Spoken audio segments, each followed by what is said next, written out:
that is to make the claim that we found the black hole because, well, because we haven't, and because it's so extremely important in astronomy, the whole concept of finding very massive black holes. What has been found briefly is that in the center of M87, in the very inner nuclear regions, there exists a quite large mass, some 5 billion solar masses, which is not composed of the normal kinds of stars that make up the rest of the galaxy. It's matter which is very dark in particular compared to those stars. There is not enough mass in visible stars, that is, the visible stars by themselves do not provide enough mass to hold themselves in at the center of the galaxy. There must be some thing or things other exactly in the center of the galaxy that are not normal stars that are holding the stars there, keeping the galaxy from flying apart at the center. And furthermore, that mass, as I mentioned before, is dark mass. That is to say, only something like 10% of the light, only something like 10% of the mass of this 5 billion solar masses which exists in the center of the galaxy comes from visible stars. The other comes from something which is darker than the normal stars that one sees in all the rest of this galaxy and in similar galaxies, including normal galaxies in the center. The existence of a supermassive black hole at the center of M87 might help explain the strange luminous jet which stretches 5,000 light years from the galaxy's nucleus. The jet could be caused by electrons spiraling along the magnetic fields of a supermassive black hole. The indications are very strong that, in fact, it's something in the center that's driving all the anomalous processes in M87. But the details of how one produces a jet, I think, are still not well understood. In fact, I think they're very poorly understood at the present time.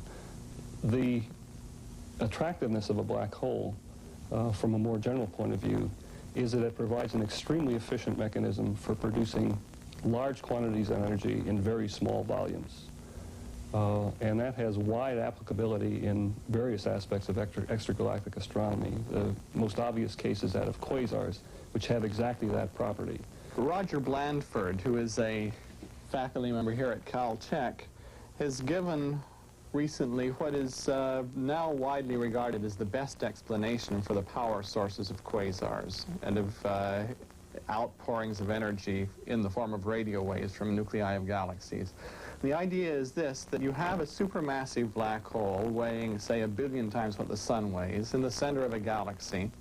You have gas that is sinking near this black hole under the gravitational pull of the black hole and sinks in and then goes swirling around in orbit around the black hole in a large accretion disk, a disk of gas like a thin pancake. Embedded in this disk of gas there is a magnetic field, and these magnetic field lines stick out of the disk of gas in the same way as magnetic field lines stick out of the north and south poles of the Earth and go around. Now, the rotation of the black hole and also the motion of this gas in the disk around the black hole causes the magnetic field there to produce an electric field.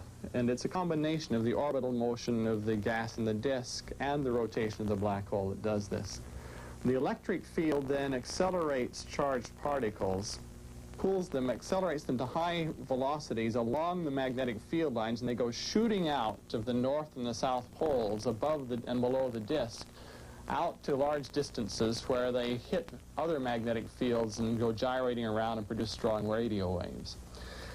In this process, it turns out, if your black hole is rotating, basically the power you're getting out in strong radio waves, if you trace it back in, it's ultimately coming from the rotation of the black hole. We don't know whether that theory is correct or not, but it's the best theory we have around at the present time. When rotation is taken into account, the structure of a black hole changes. A static or stationary limit is formed outside the event horizon. Between these imaginary boundaries is a peculiar region, the ergosphere, where it's impossible for anything to remain at rest, because the space-time itself is being dragged around the hole as it spins. If something fell into the ergosphere at just the right angle and were to break in two, with one piece disappearing forever within the event horizon. The other piece could be ejected from the black hole with far greater energy than that with which it entered. This energy comes from the rotation of the hole, which is now spinning a little more slowly. So it's possible to imagine using a black hole as a massive power generator. Quasi-stellar objects are probably the relics of the turbulent and chaotic, violent period of the universe's beginning. And we see them as they were then, not as they are. We presume that they have evolved into something else today, probably just ordinary galaxies. And we still don't know the source of the energy that allowed them to shine so brightly when they were young.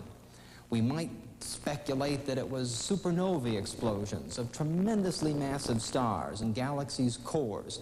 These eventually produced black holes and neutron stars. Perhaps that's the explanation of the bright quasars. Or maybe instead there's a huge, single, super gigantic neutron star or black hole there. Or maybe something we simply haven't thought of yet. But like a good mystery, the clues to the early universe are there in the quasars. We just don't know how to read them yet. But we're going to continue to collect those clues until we can read them with the world's largest telescopes.